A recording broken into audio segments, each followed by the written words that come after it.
tere, hea teekaaslane, on 11. augusti õhtupoolik ja kell hakkab vist juba 9 saama, sest ma olen täna teinud päris mitu salvestust. Ritsikad siristavad, päike on juba üsna madalal ja enne jooksis siit selja tagant läbi kitsekene.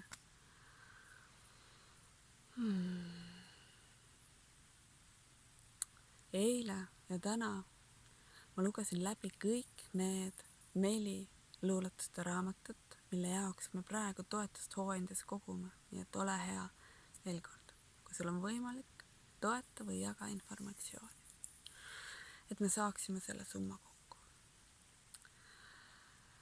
Ma panin need 122 teksti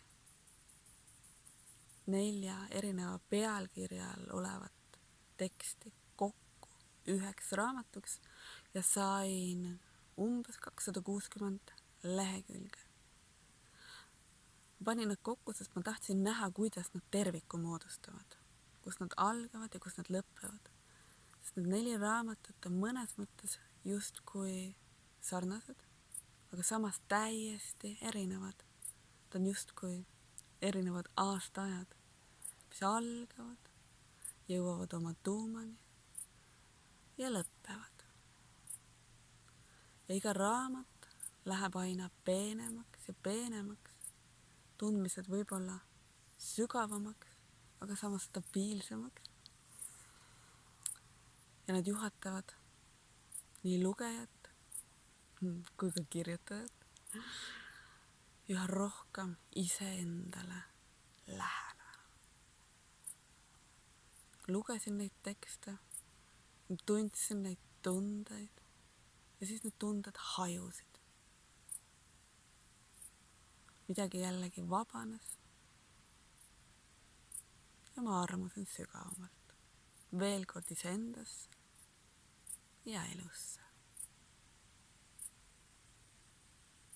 Ja täna tuli teie jaoks selline lugu.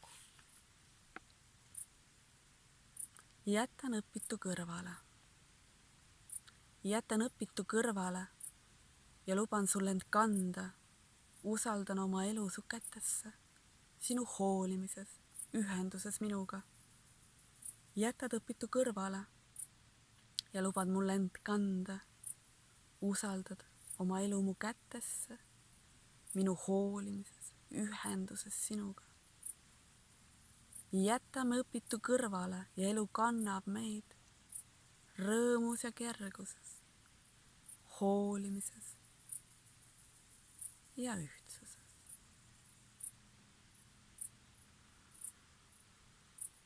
Ja nii rännud kestavad. Aitäh sulle.